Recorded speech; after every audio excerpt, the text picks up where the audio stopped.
Hey there, business owners. You're watching this video because you want to grow a business, you want to scale it, you want to get yourself in a position where you're no longer worried about lack of time, lack of freedom, and have other people in control of your future. And instead, you want to put yourself in a place where you're making more money, you're earning more, you're doing less, you're finding that life is just generally being kinder to you, and every day you wake up with a smile on your face. And let me tell you, no matter where you've been before, that's absolutely possible for you.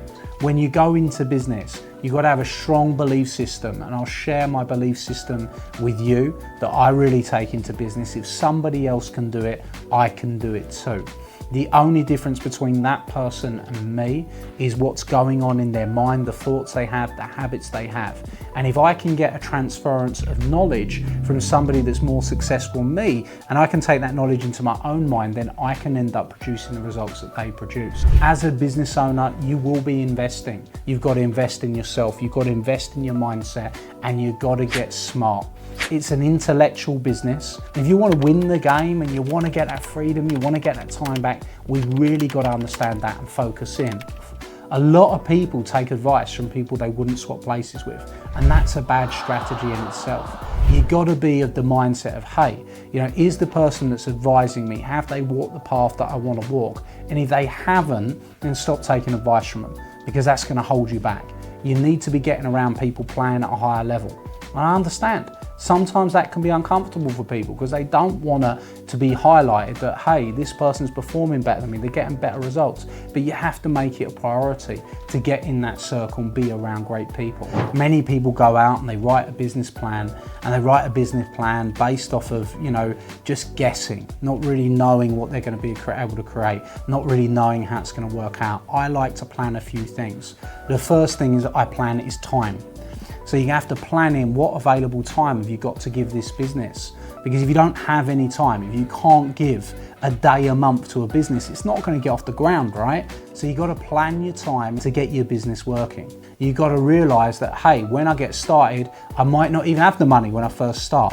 But the reality is most successful business owners have leveraged in some way.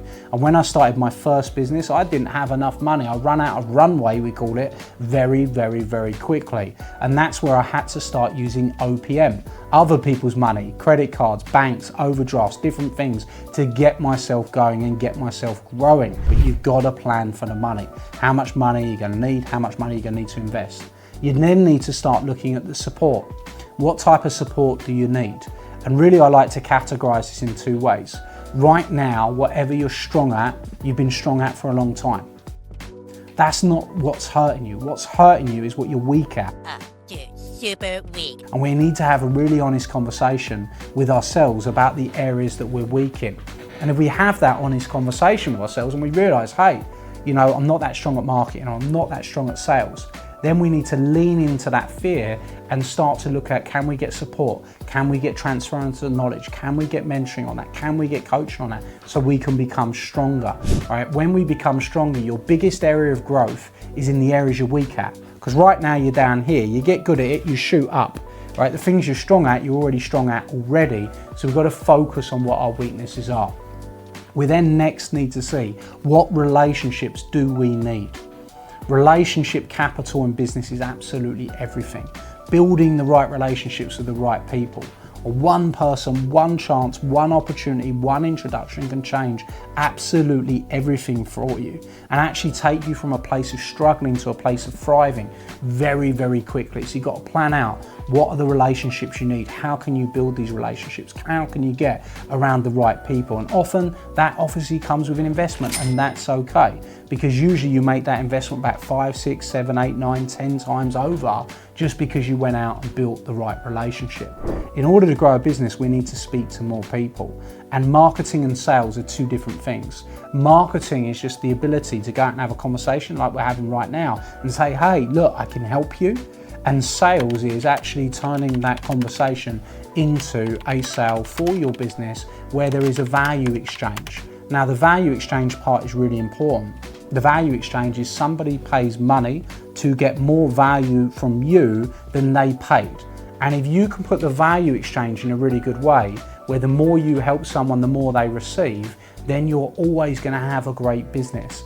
And that means we've got to market, we've got to speak, we've got to talk to the target market, we've got to go and have those conversations. Now, the next thing that we want to do is we want to make sure that we're focused on how can we keep the client for a long time. And that really means that rather than us always searching for new clients, it means that clients that we sell products and services to love us so much that we identify other needs that they have for our help. And by identifying other needs that they have for our help, we're able to offer them more products and services that keep them happy, that increase the lifetime value of the client to our business, which means that we don't have to constantly be marketing. We're putting people into a process where they stay with us for longer. And the next step is we've got to learn how to wow our clients. We've got to learn how to do more for them. And we've got to do this in a way where we add so much value, clients will be mad to go anywhere else. Now, this was something that I learned from a former coach and mentor of mine, and he really talked about the Ritz-Carlton and the philosophy of the Ritz-Carlton. The philosophy of the Ritz-Carlton was very, very simple.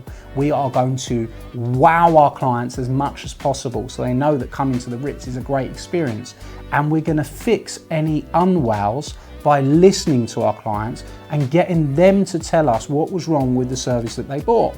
And then we're going to go about fixing all those issues in our business, the weaknesses, and then we're going to focus on developing and growing the strengths so people just become happier and happier and stay for longer and will be mad to go anywhere else. And if you really put those wows in and you follow that step-by-step process, you can create an amazing business. So look forward to seeing you on the next video. If you haven't already, make sure to subscribe. Tell me in the comments if you enjoyed this video. I hope you have, and I look forward to seeing you on the next one.